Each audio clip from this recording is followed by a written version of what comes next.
So hello everyone, नमस्कार साथियों, स्वागत है आप सभी का एक बार फिर से डेली करंट अफेयर्स की क्लास में। और आज है साथियों आपका महीने का पहला दिन, यानी कि 1 फरवरी। और आज हम 1 फरवरी से बनने वाले सभी मोस्ट इंपोर्टेंट करंट अफेयर्स को देखने वाले हैं। लेकिन सबसे पहले, जैसा कि हम लोग लास्ट क्लास के क्वेश्चनों को रिवीजन करते हैं, तो सबसे पहले हम लोग 31 जनवरी के करंट अफेयर्स को रिवीजन कर लेते हैं फटाफट से। उसके बाद आज के क्वेश्चनों को कवर करेंगे। और एक बात साथियों, जो भी मेरे भाई बहन चैनल के अंदर पहली बार आए हो, वो चैनल को सब्सक्राइब करके बेल आइकन को जरूर प्रेस कर लीजिएगा, जिससे आपको आने वाली हर क्लास की नोटिफिकेशन मिलती रहे। और इस क्लास की जो पीडीएफ है, ये आप सभी हमारे टेलीग्राम ग्रुप से डाउनलोड कर सकते हैं। टेलीग्राम ग्रुप का लिंक इस वीडियो के डिस्क्रिप्शन बॉक्स में है।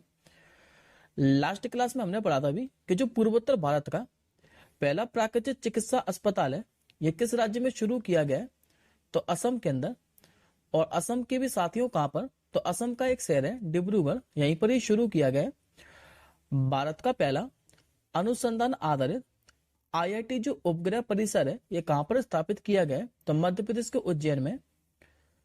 अभी किस देश को Bharat BrahMos supersonic missile system का निर्यात करने जा रहा है? तो फिलीपींस को।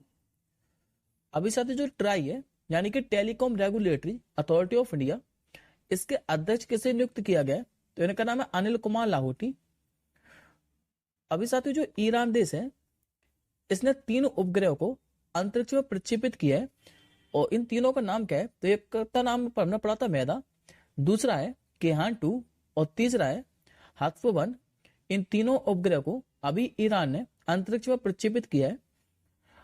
हाल ही में जो बुल फाइटिंग है, ये किस देश में फिर से शुरू हुआ है? तो साथियों 1.5 साल के प्रतिबंध के बाद अभी ये जो बुल फाइटिंग है, ये फिर से शुरू हुई है मैक्सिको के अंदर। हाल ही में किस देश में पहला एल्कोहल सेंटर ये खोला जाएगा? तो सऊदी अरब की राजधानी रियाद के अंदर। Freedom of the city of London award से किसे सम्मानित किया गया है? तो इनका नाम है अजीत मिश्रा। अभी 14वीं जो अखिल भारतीय पुलिस कमांडो प्रतियोगिता है, ये कहां पर प्रारंभ हुई थी? तो आंध्र प्रदेश के विशाखापट्टनम में। 26 जनवरी 2024 को राष्ट्रीय जो चिल्का पक्षी महोत्सव है, ये किस राज्य में शुरू हुआ है? तो उड़ीसा के अंदर। और लास्ट क्वेश्चन हमने पढ़ा था कि जो विश्व कुष्ठ दिवस है, यानी कि वर्ल्ड लेप्रोसी डे, ये 2024 में किस तारीख को मनाया गया? तो 28 जनवरी को। वैसे तो साथी जो वर्ल्ड लेप्रोसी डे है, हर साल जनवरी के आखिरी रविवार को मनाया जाता है, लेकिन इस बार जनवरी का आखिरी रविवार कब पड़ा था? तो 28 जनवरी को। इसलिए इस बार 28 जनवरी को मनाया गया वर्ल्ड लेप्रोसी डे। अब आज का आप लोग पहला क्वेश्चन देखिए। अभी साथियों एक इंडेक्स जारी की गई है, और इस इंडेक्स का क्या नाम है? तो भ्रष्टाचार धारण सूचकांक 2023। इसमें आपको यह बताना है कि भारत की रैंक क्या रही है। तो इस बार साथियों भ्रष्टाचार धारण सूचकांक में भारत की जो रैंक है, ये 8 स्थानों से गिरावट देखी गई है। और इस बार भारत की जो रैंक है, ये 93 रही है। तो करेक्ट आंसर होगा आपका ऑप्शन नंबर सी। अब इस इंडेक्स के बारे में आगे डिस्कस कर लेते हैं। तो देखिए साथियों, जो ये जो इंडेक्स है, पहले तो आप लोग ये याद रखेंगे कि किसके द्वारा जारी की जाती है? तो ट्रांसपेरेंसी इंटरनेशनल के द्वारा। और इस सूचकांक के अनुसार 180 देशों में भारत की जो रैंक है, ये 93 रही है। और इस रैंकिंग में साथियों क्या है कि 0 से लेकर 100 के पैमाने का उपयोग किया जाता है। यानी कि जिस देश का जो पैमाना है, ये 0 आंका गया है, वो सबसे भ्रष्ट देश है। या फिर जिस देश का जो पैमाना है, ये 100 पर आंका गया है, वो सबसे ईमानदार देश है। और साल 2030 में जो भारत का पैमाना आंका गया है, ये स्कोर 39 रहा है। और 39 स्कोर के साथ भारत की रैंक रही है 93। जबकि पिछले बार 2022 में भारत का जो स्कोर आंका गया था, ये 40 आंका गया था, जिसके साथ भारत की रैंक क्या रही थी? तो 85। अब शीर्ष 3 स्थानों के बारे में बात कर लेते हैं। तो पहले स्थान पर है साथियों डेनमार्क देश, जिसका स्कोर कितना रहा है? तो 90। दूसरे स्थान पर है आपका फिनलैंड। तीसरे स्थान पर है न्यूजीलैंड। जबकि सबसे आखिरी स्थान पर कौन सा देश है? तो सोमालिया। और अभी साथियों रिसेंटली हमने 80वीं रैंक से भी एक इंडेक्स पढ़ी थी, जिसका नाम है हेनले पासपोर्ट इंडेक्स। जो हेनले पासपोर्ट इंडेक्स है, इसमें जो भारत की रैंक रही थी इस बार, ये 80 रही थी। तो ये और याद रखिएगा आप लोग रिलेट कर कर। अगला क्वेश्चन देखिए। अभी साथी जो भारतीय क्रिकेट कंट्रोल बोर्ड है, यानी कि एशियन क्रिकेट काउंसिल एसीसी, इसका अध्यक्ष फिर से किसे बनाया गया है? तो ये साथियों लगातार तीसरी बार जो एशियन क्रिकेट काउंसिल है इसका जो अध्यक्ष है ये अमित शाह के बेटे जय शाह को बनाया गया है। तो करेक्ट आंसर हो जाएगा आपको ऑप्शन नंबर ए। और ये पहली बार कब बने थे? तो 2021 के अंदर बने थे एशियन क्रिकेट काउंसिल के अध्यक्ष, और ये अब लगातार तीसरी बार बने हैं। और इसी के साथ ही मैं आपको बता दूं कि ये जो अमित शाह के बेटे हैं जय शाह, ये एशियन क्रिकेट काउंसिल के सबसे कम उम्र के अध्यक्ष भी बन गए हैं लगातार तीसरी बार। और ये इस पद पर कब तक रहने वाले हैं? तो 31 दिसंबर 2024 तक। नेक्स्ट क्वेश्चन देखिए, निम्नलिखित में से किसे अभी उत्तर प्रदेश का नया कार्यवाहक पुलिस महानिदेशक नियुक्त किया गया है, यानी कि डीजीपी बनाया गया है? तो इस साथी लगातार चौथी बार अभी उत्तर प्रदेश का क्या है कि नया कार्यवाहक पुलिस महानिदेशक नियुक्त किया है, और इनका क्या नाम है? तो प्रशांत कुमार। करेक्ट आंसर हो जाएगा आपको ऑप्शन नंबर ए। ये रहा आपके साथ इमेज में प्रशांत कुमार, जिनको भी उत्तर प्रदेश का नया कार्यवाहक डीजीपी बना दिया गया है। अच्छा, इन्होंने स्थान किसका लिया है? तो इन्होंने विजय कुमार का स्थान लिया है। अब बात करते साथियों प्रशांत कुमार के बारे में, तो ये 1990 बैच के आईपीएस अधिकारी हैं। नेक्स्ट क्वेश्चन देखिए, अभी साथियों एक रिपोर्ट और जारी की गई है जिसका नाम है हिम तेंदुआ रिपोर्ट 2024। और इस रिपोर्ट के अनुसार भारत में जो हिम तेंदुआ की संख्या है ये कितनी आंकी गई है? तो इस वर्ष आंकी गई साथियों 718, जो कि भारत में हिम तेंदुआ है। अब इस इंडेक्स के बारे में भी आगे डिस्कस कर लेते हैं कि किस राज्य में कितने हिम तेंदुआ हैं। तो पहले तो आप लोग ये याद रखेंगे कि ये जो इंडेक्स है ये केंद्रीय पर्यावरण, वन और जलवायु जो परिवर्तन मंत्री हैं भूपेंद्र यादव, इन्होंने ये रिपोर्ट जारी की है। और इस रिपोर्ट के अनुसार भारत में जो हिम तेंदुआ की संख्या रही है ये रही है 718। सबसे ज्यादा जो हिम तेंदुआ की आबादी है ये चीन के अंदर है। अब राज्यों में हिम तेंदुआ की संख्या के बारे में बात करें तो सबसे ज्यादा साथियों लद्दाख के अंदर है, जो कि 477 हिम तेंदुए हैं। दूसरे नंबर पर है उत्तराखंड का स्थान, जहां पर 124 आपको हिम तेंदुए देखने को मिलेंगे। तीसरे नंबर पे आपका हिमाचल प्रदेश, जहां पर टोटल 51 हिम तेंदुए हैं। अरुणाचल प्रदेश में टोटल 36, सिक्किम में 21 हिम तेंदुए, जबकि जम्मू कश्मीर में 9 हिम तेंदुए हैं। और बाद में साथियों जो हिम तेंदुओं के लिए प्रमुख स्थान है यह हेमिस राष्ट्रीय उद्यान, जो कि लद्दाख के अंदर है। दूसरा आपका ग्रेट हिमालय नेशनल पार्क, यह हिमाचल प्रदेश के अंदर। तीसरा आपका गंगोत्री राष्ट्रीय उद्यान, यह आपका उत्तराखंड के अंदर। और चौथा है कंचनजंगा राष्ट्रीय उद्यान, जो कि हिम तेंदुओं के लिए काफी फेमस है। हाल ही में जो खेलो इंडिया विंटर गेम है 2024, इसका शुभंकर लॉन्च किया गया है। आपको ये बताना है कि इसका शुभंकर क्या है। तो देखिए साथियों जो खेलो इंडिया विंटर गेम है 2024, इसका जो शुभंकर लॉन्च किया है, जैसे कि आप लोग इमेज में भी देख पा रहे हैं, ये एक हिम तेंदुआ है। और इसे क्या नाम दिया गया है? तो शीन एसी। तो करेक्ट आंसर होगा आपको ऑप्शन नंबर ए। अब खेलो इंडिया विंटर गेम के बारे में डिस्कस कर लेते हैं। तो देखिए साथियों जो खेलो इंडिया विंटर गेम है इसका इस बार चौथा संस्करण रहने वाला है। और इसका जो उद्घाटन है ये 2 फरवरी को केंद्रीय स्पोर्ट मिनिस्टर अनुराग सिंह ठाकुर करने वाले हैं लद्दाख के अंदर। और ये जो शीतकालीन खेल है ये 2 भागों में आयोजित किए जाएंगे। इसका पहला भाग जो कि पहली बार आयोजित किया जाएगा केंद्र शासित प्रदेश लद्दाख में, जबकि इसका जो दूसरा भाग है ये जम्मू कश्मीर के गुलमर्ग के अंदर निर्धारित किया गया है। अब आज का अगला क्वेश्चन देखिए, अभी साथ जो अंतरराष्ट्रीय मुद्रा कोष है यानी कि IMF, इसने चालू वित्त वर्ष 2024 के लिए भारत के जो जीडीपी विकास दर का अनुमान है ये कितना लगाया है। तो साथ ही बनने वाला क्वेश्चन है, खाली याद रखिएगा कि जो IMF है यानी कि इंटरनेशनल मॉनेटरी फंड, इसने भारत के जो विकास दर का अनुमान लगाया है ये इस बार 6.7% लगाया है। तो आपका करेक्ट आंसर हो जाएगा ऑप्शन नंबर सी।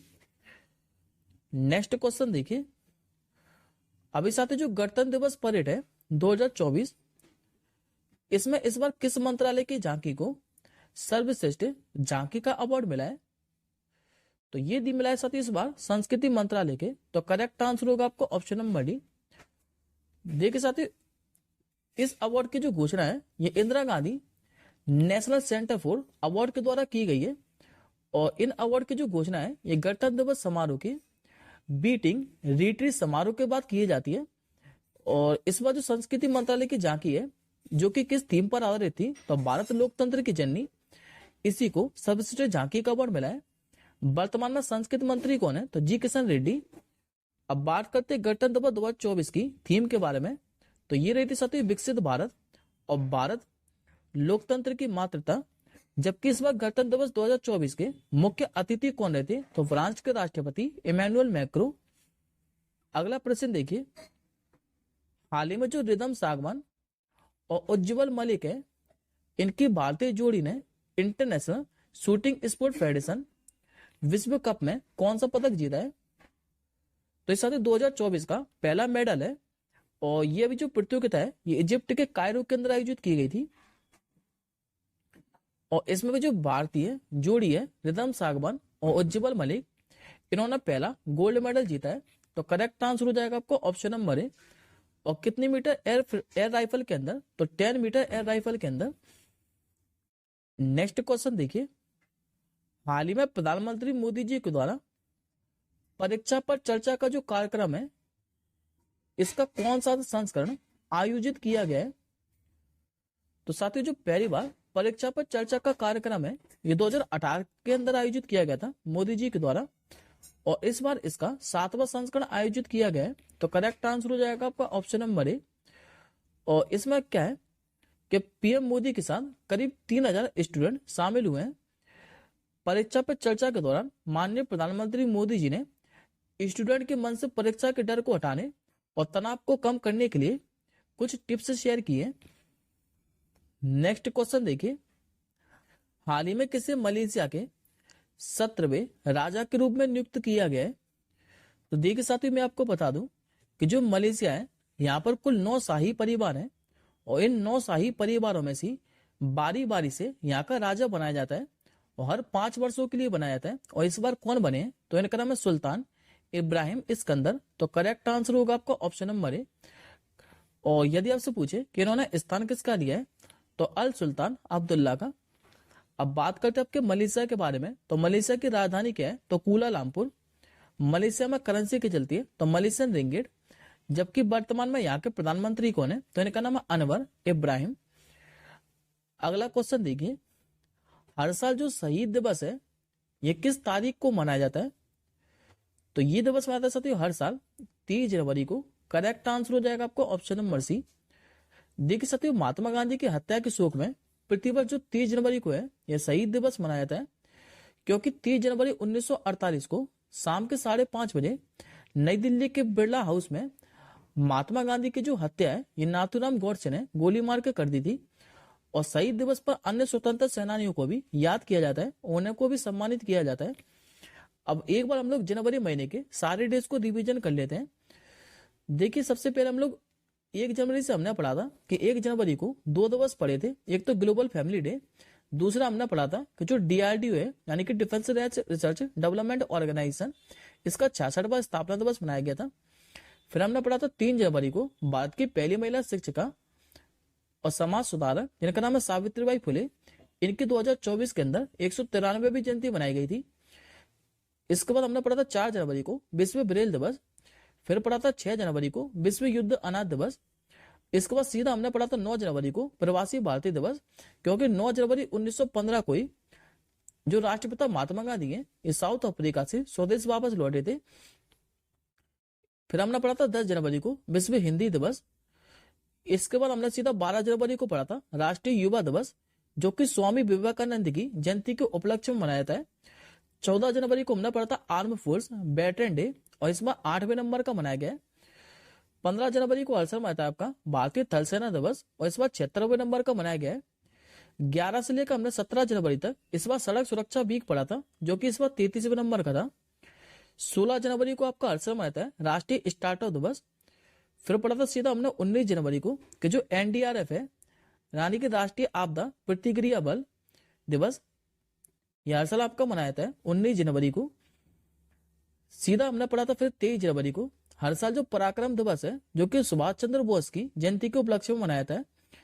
24 जनवरी को आपका हर साल मनाता है राष्ट्रीय बालिका दिवस। फिर पढ़ा था हमने 25 जनवरी से इस बार 2 दिवस, एक तो राष्ट्रीय मतदाता दिवस, दूसरा जो हिमाचल प्रदेश राज्य है इसका इस बार 54वें नंबर का स्थापना दिवस मनाया गया था। 26 जनवरी को आपको हर साल मनाता है अंतर्राष्ट्रीय सीमा शुल्क दिवस। 27 जनवरी को मनाया था अंतर्राष्ट्रीय प्रलय स्मरण दिवस।